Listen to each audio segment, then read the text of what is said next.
All right. Take your Bibles, go to Genesis chapter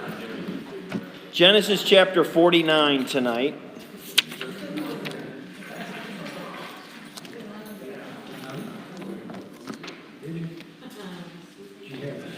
Genesis chapter 49.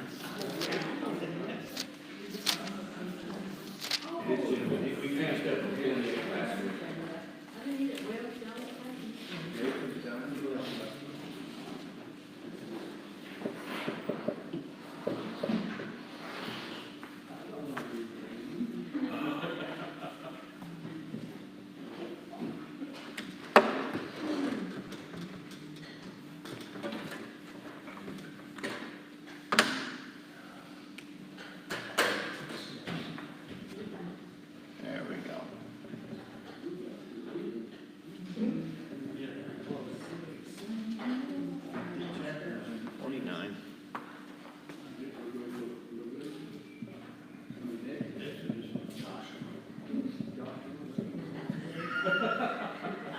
Deuteronomy 33.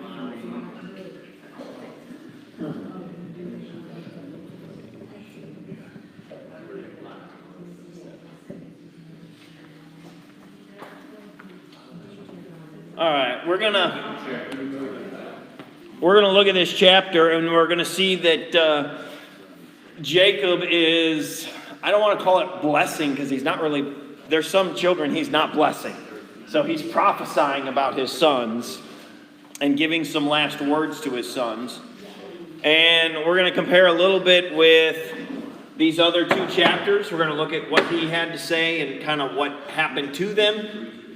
But we're also going to we're going to reference Deuteronomy 33 and Revelation 7, because there's some interesting, they're mentioned in all of these. And Genesis 49 is the establishment of these tribes. Deuteronomy 33 is establishment of the tribes in the land of promise. And then Revelation 7 is the establishment of the tribes through the Great Tribulation and into the millennium. And it's interesting. Are you going to go over that again? Because I didn't get all that. Yeah. Establish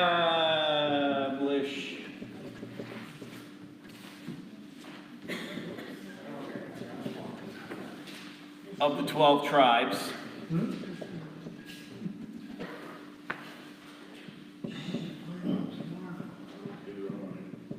Deuteronomy is establishment of the 12 tribes.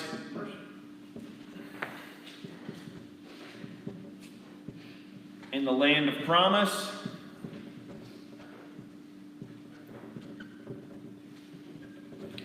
And then Revelation 7 is, wow.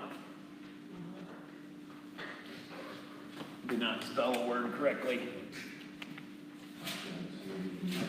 There we go. We couldn't see anyone. I'll move out of the way once I get it written down.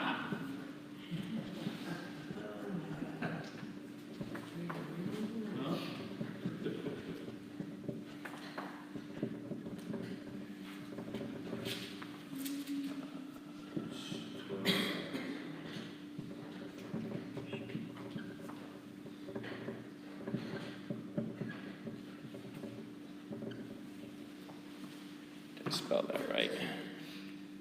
Oh, nope.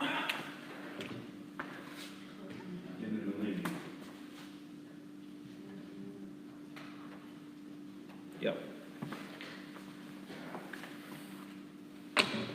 So, establishment of the 12 tribes.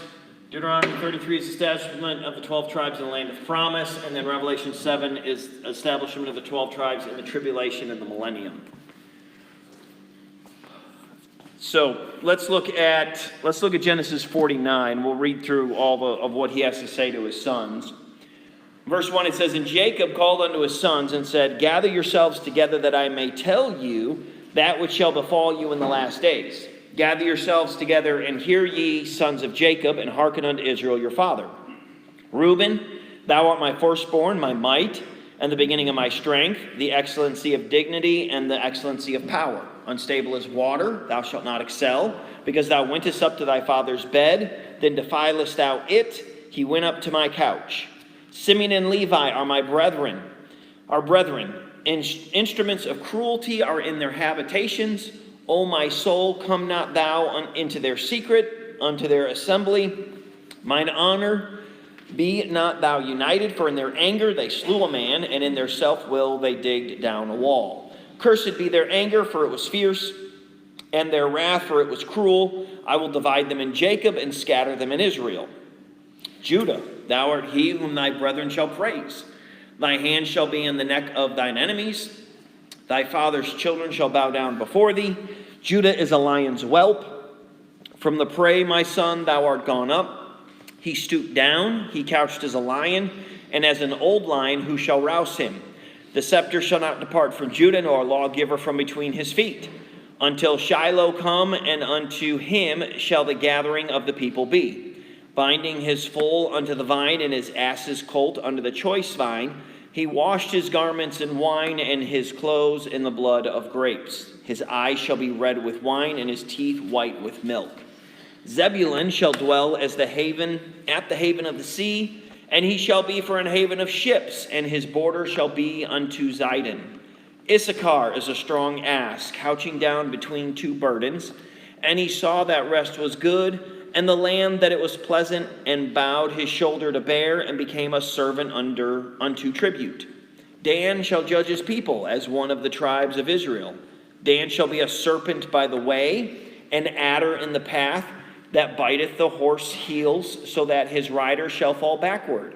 I have waited for thy salvation, O Lord. Gad, a troop shall overcome him, but he shall overcome at the last. Out of Asher his bread shall be fat, and he shall yield royal dainties.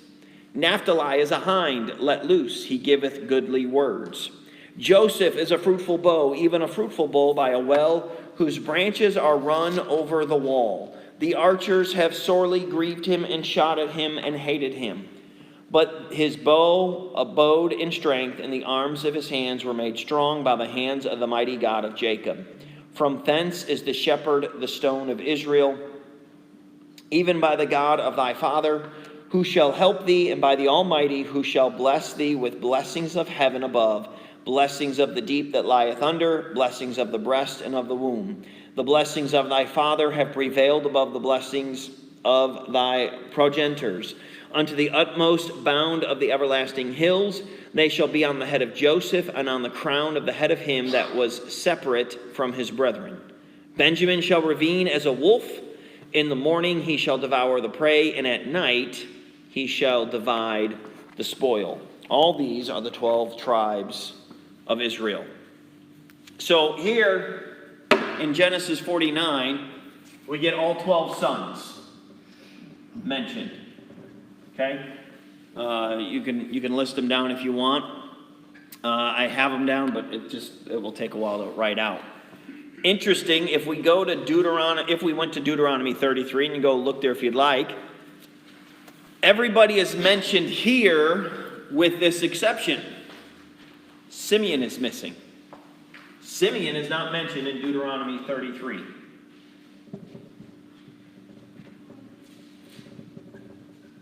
You say, okay, well, how do you get 12 tribes then if one of the brothers is missing? That means there's only 11. Well, Joseph is broken up to Ephraim and Manasseh.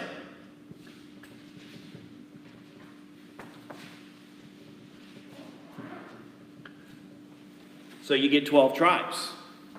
He was, Joseph was promised that his sons would get the inheritance. And Jacob said, hey, I'm going to treat them. They're going to be blessed just like I would bless my own sons. He took them on as his own. And so when in Deuteronomy 33, when Moses is blessing the 12 tribes as they're about to go into the promised land, and Moses is about to die off the scenes, he blesses the nation of Israel, and he doesn't mention Simeon. He's missing. Then you get to Revelation 7, And Simeon is brought back. He's mentioned in Revelation 7. If you go to Revelation 7, go there real quick. This is talking about the 144,000 Jews. Okay? And I heard the number in verse 4, and I heard the number of them which were sealed. And they were sealed in 144,000 of all the tribes of the children of Israel. Not Gentiles, Jews. I say that because there's a cult. I like to call them Jehovah's False Witnesses. JFWs. They believe they're part of the 144,000. They've been believing they're a part of the 144,000 since, the early 1900s. And they have how many people? I'm just like, you guys have grown to be well over 144,000 people. So who's actually a part of that? If you ever get a Jehovah's Witness at your door, just ask them, what tribe are you from? We live next door to Jehovah's. Yeah. They're not a part. If you're not a Jew, you're not a part of the 144,000. Because it goes on to say, of the tribe of Judah were sealed 12,000. Of the tribe of Reuben were sealed 12,000. Of the tribe of Gad were sealed 12,000. You get 12 tribes, there's 12,000 sealed in each tribe. Kind of have to be a Jew to be a part of that. Be part of one of those tribes. So, but we get a list here. And Simeon is mentioned in verse 7. Of the tribe of Simeon were sealed 12,000. And of course, Joseph is mentioned here. And it's Manasseh that's mentioned as well. So I feel like Manasseh is mentioned and Joseph is mentioned as Ephraim. Okay? And so Ephraim being the son of Joseph, I feel like Joseph is mentioned instead of Ephraim's name. I'm not exactly sure as to why, but the one person that's missing, because there's 12 tribes listed here, Manasseh and Joseph make up two different ones. Dan's missing.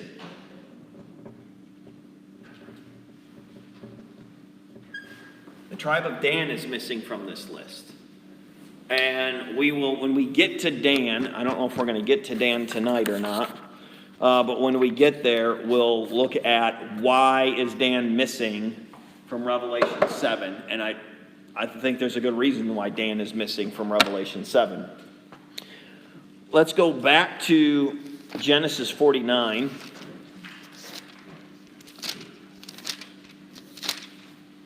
We're just going to work our way through each tribe that's mentioned.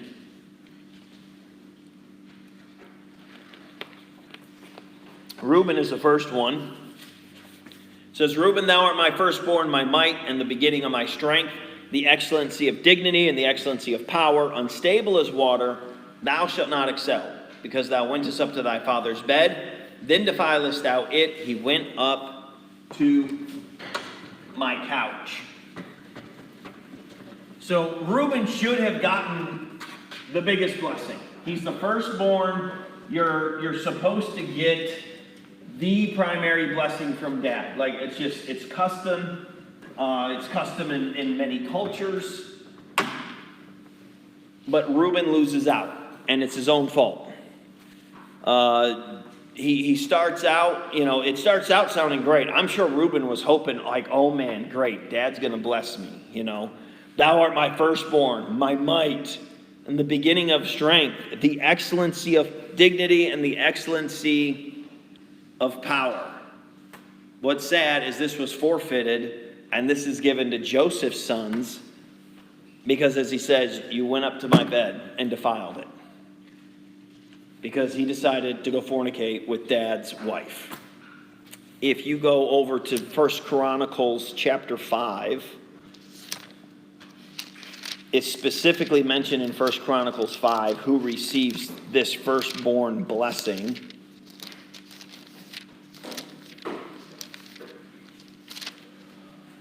First Chronicles 5 and verse 1.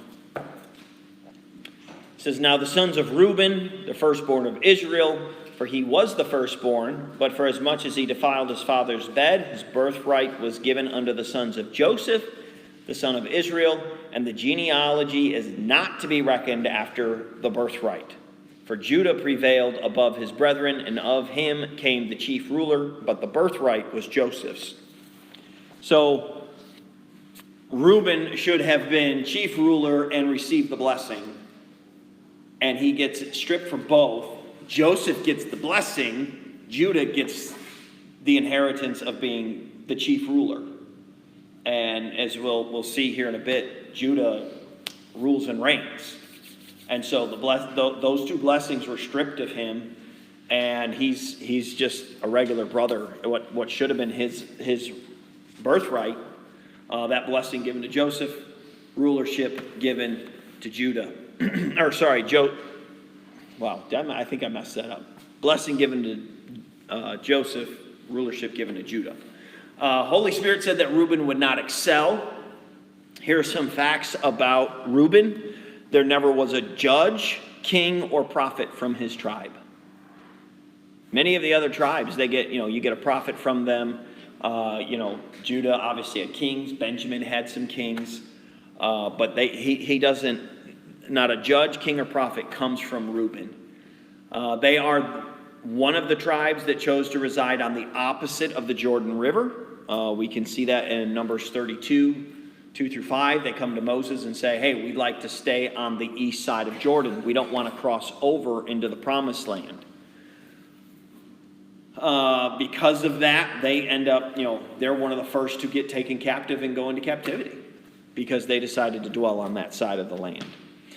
In the historic struggle of Deborah and Barak against Sisar, the Reubenites were indecisive and couldn't make up their mind and end up not helping Israel go fight. And so in a time when they were needed, they were unreliable. That's Judges 5, 15 through 16. Then when the promised land was divided in Joshua's time, Reuben's grant, what he was given, was the southernmost, when they split up the land on the east side of the Jordan River. Reuben gets his lot, but it's the smallest portion. He gets one of the smallest portions. This tribe was to be unstable as water. If we combine this prophecy with Moses' prophecy, look in Deuteronomy 33:6.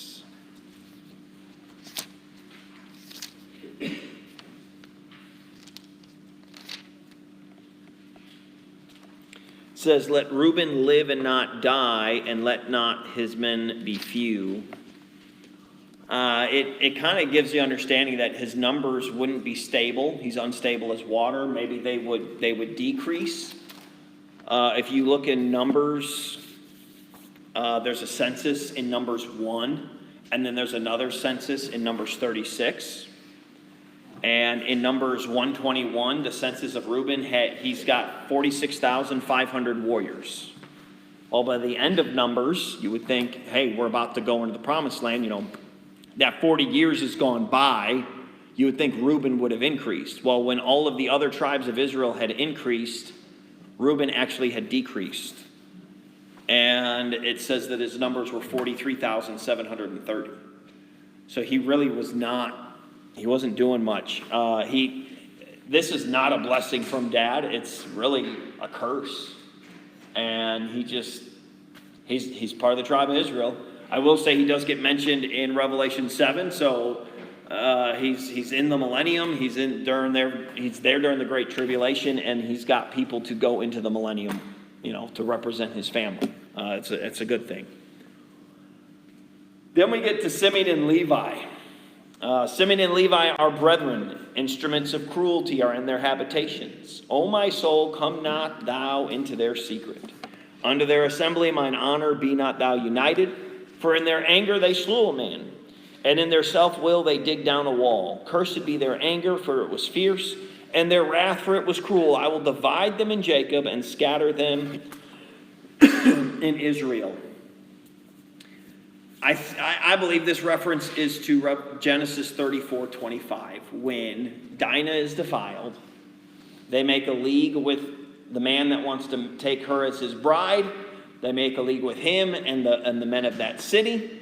And they say, hey, if you guys will circumcise yourself then we'll give you our daughters to wife, and we'll take your daughters to wife. And so those guys came together, and that little town, city group of men talked about it, and they said, hey, this guy Jacob has got a ton of wealth, and he's got several boys, several people in his family. We'll swap families, and we'll intermingle, and they'll marry us, and we'll marry them, and we'll get to, if he's got wealth, that will just help generate wealth in our city. And so they decided, man, that's a great idea. Let's do this. And he said, all we got to do is circumcise ourselves. Well, they took that special covenant God had given to Abraham to be a memorial for them, to remind them that we have a covenant with God, and they used it as a way to be cruel to a group of people. And in the third day after, Simeon and Levi go in and just massacre all the men. They kill them all. Unbeknownst, Jacob finds out later. And so I believe him talking to these boys specifically about this. It's also possibly pointing to some other things. Simeon here, instruments of cruelty are in their habitations. I think it's possible. I've always wondered, what brother started it when they saw Joseph coming? What brother decided to, hey, let's kill Joseph? And they throw him in a pit. And then they decide to sell him. Who was that guy? I personally think it's Simeon. Why did Joseph choose Simeon to be the guy that got stuck behind in Egypt, bound and imprisoned? Well, maybe it was the guy that, Simeon was the guy that was cruel and said, hey, let's kill Joseph. And then after thinking about it and seeing some traders go by, thought, well, better yet, let's make some money on our little brother. Let's sell him. And Joseph would have heard all that in the pit. And I think he thought, you need to know what it feels like to be left behind and imprisoned and not knowing if they're going to come back to save you. And I think he needed to experience that. I think he's the one that did that. I think it was known in the family. And Jacob is calling him out for it. Just, man, you're cruel, cruelty and hatred is in you guys. The character of these two is found out throughout the Old Testament. If you look in Judges 1, look over there in Judges 1.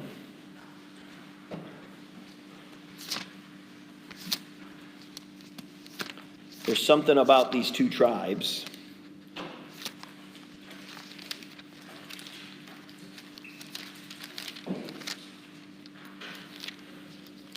Judges 1, verse 3 says, and Judah said unto Simeon his brother, come up with me into my lot, that we may fight against the Canaanites, and I likewise will go with thee into thy lot. So Simeon went with him. Why did Judah go to the tribe of Simeon? Maybe Simeon and Levi, maybe those guys were just fighters. I wonder if Simeon just, there was something about them. You got some people, they got that, what's called the killer instinct when it comes to fighting. They just, they go all the way. Well, maybe Simeon was that way, and his whole family and that tribe was like that. And so when Judah's sitting there going, man, we need to get to conquer some land. Hey, Simeon, let's go. Maybe that's part of it. I feel like it kind of suggests the tribe possessed some fierceness of their father. If you look at Exodus 32, look what Levi does.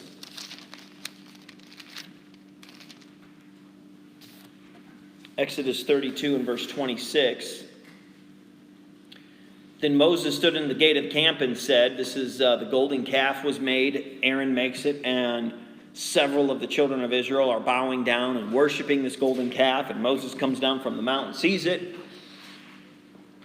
stood in the gate of the camp and said, who is on the Lord's side? Let him come unto me. And all the sons of Levi gathered themselves together unto him. And he said unto them, thus saith the Lord God of Israel, put every man his sword by his side, and go in and out from gate to gate throughout the camp, and slay every man his brother, and every man his companion, and every man his neighbor. And the children of Levi did according to the word of Moses, and there fell of the people that day about 3,000 men. There was a lot of sin going in the camp, and something had to be done. And so, man, Levi they get the swords, let's go. They went to town. It seems to be in their blood because of their dad. But then if you look at Numbers 25,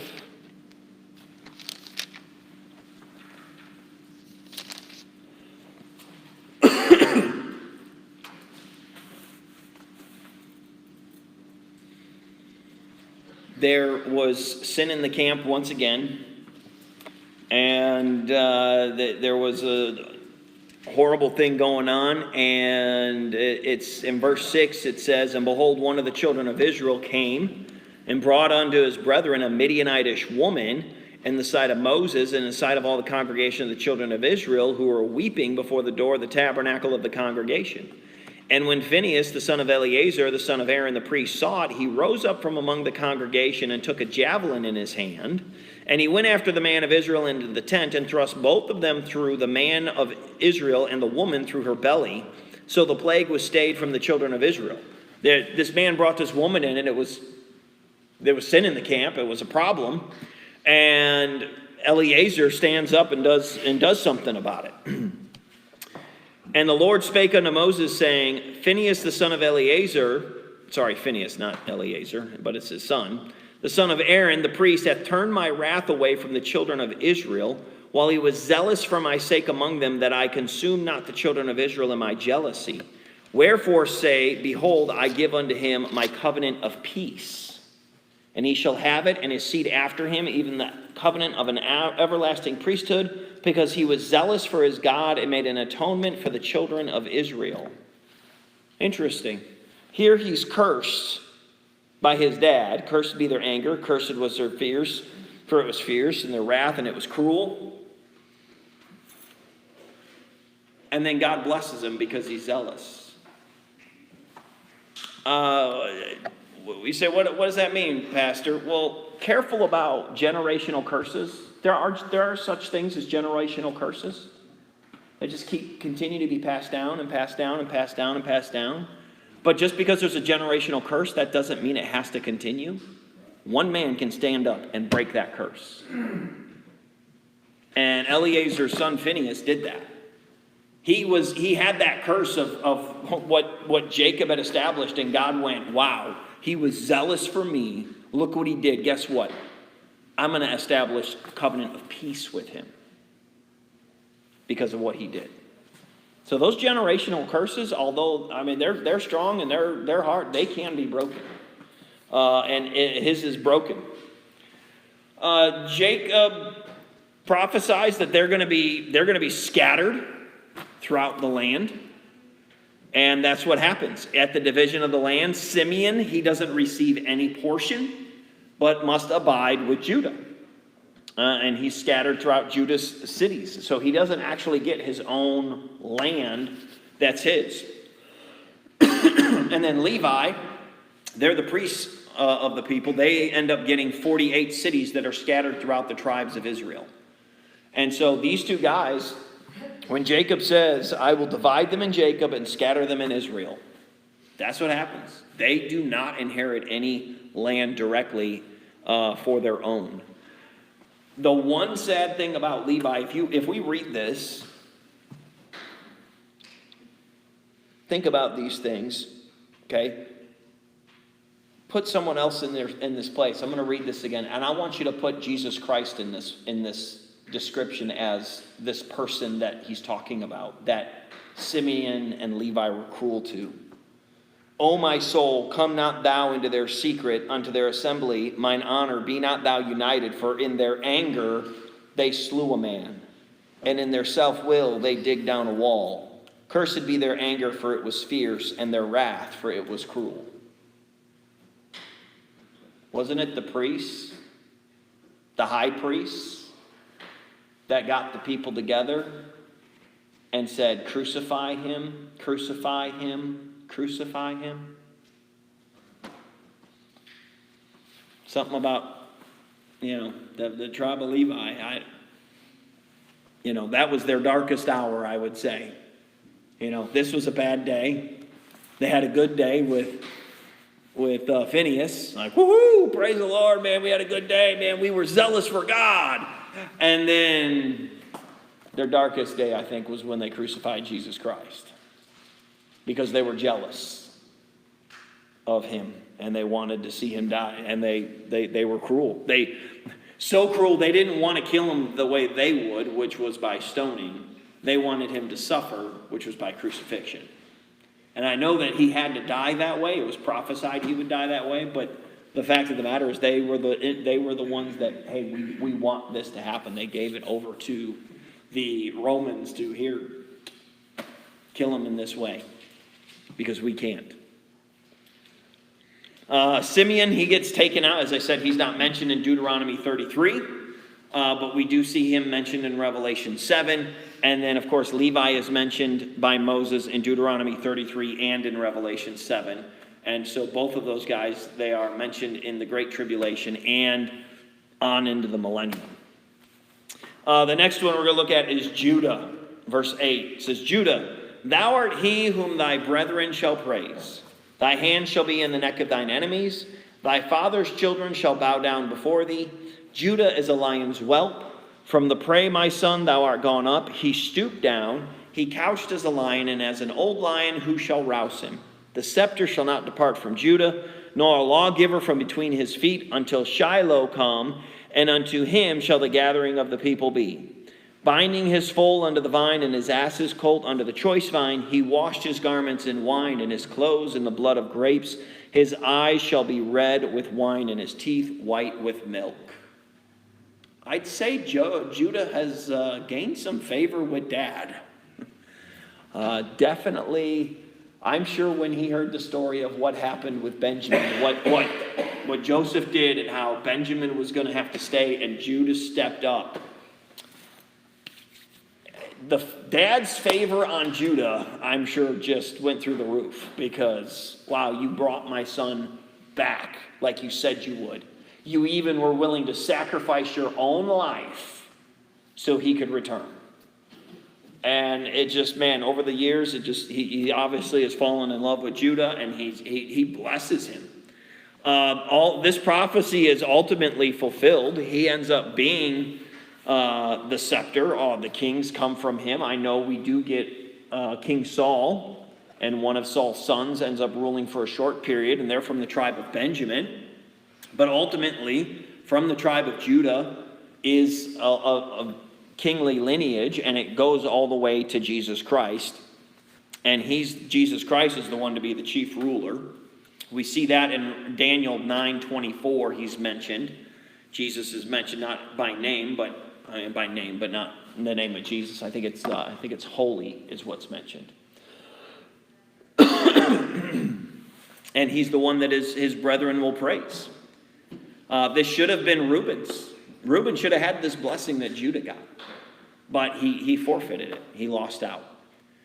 Jesus is going to be the lion from the tribe of Judah. We see that in Revelation 5:5.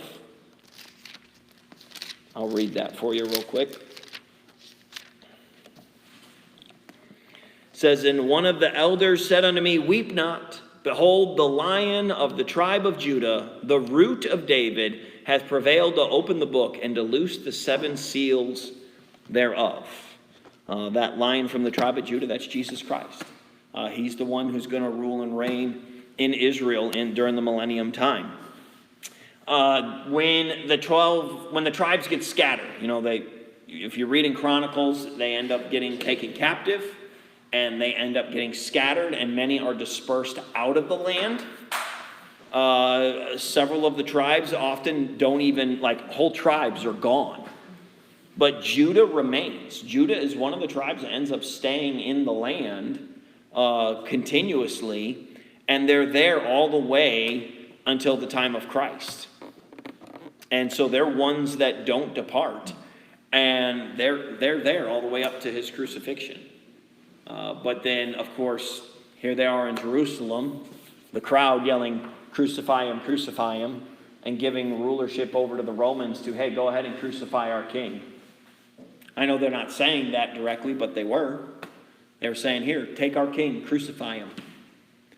And you kind of start to see a shift, and that's when, several years later, the temple is destroyed, and Jerusalem is destroyed, and you see Israel kind of fall off the way, and God's emphasis is obviously on the church and not so much on them, although he'll bring them, he's brought many of them back to the land. And starting, we're starting to see some things where God's working in Israel again. Judah's portion in the promised land was the vine-growing district in the south. You can see that in 2 Chronicles 26, 9 through 10. And I was thinking about it. I was like, you know what? When Moses sent the 12 tribes in, they went from below. All right? You got the land of Israel. The wilderness was down here. The tribes went up, searched the land, came back. When Joshua went in, God had him come around and come in this way. And he ends up going after them. But I was thinking about it, I thought, man, Judah was down here, he's one of the southernmost tribes. And as those spies are coming back, you're not going to get something from the north and try to carry it back, are you? I mean, that's a lot to carry. No, you're going to wait till you get closer to home. Well, they walked through the area that Judah would take, and what do we hear that the spies bring back? A cluster of grapes from a vineyard. That's just tons of grapes on this cluster that they're bringing back. Well, that's what Judah ends up getting. And so Jacob prophesies and that you're going to have an abundance of wine and grapes, and it's going to be great. You're going to have all kinds of enjoyment here. And Jacob had been in the land. He saw where it was good. I think he kind of thought, hey, this is where Judah, you should take this part of the land and claim it as your own. And so I was thinking about that. I'm like, yeah, you get it. You'd wait till you get towards the end, get closer to home. You get the last bit. Judah's mentioned also in Deuteronomy 33 by Moses. And then also he's mentioned in Revelation 7 as one of the sealed tribes that makes it in the tribulation and the millennium. He's a blessed tribe. He is a blessed tribe. And it's because Judah, as we saw, man, he had it tough going on. I mean, he had to learn a lot. He had to humble himself. He made some major mistakes. He had some sin in his life. But what the difference is Judah humbled himself, realized, hey, I'm wrong. I'm in sin. Repented. Literally, repentance is not just saying I'm sorry. It's changing your life and actually making changes. And that's what Judah did.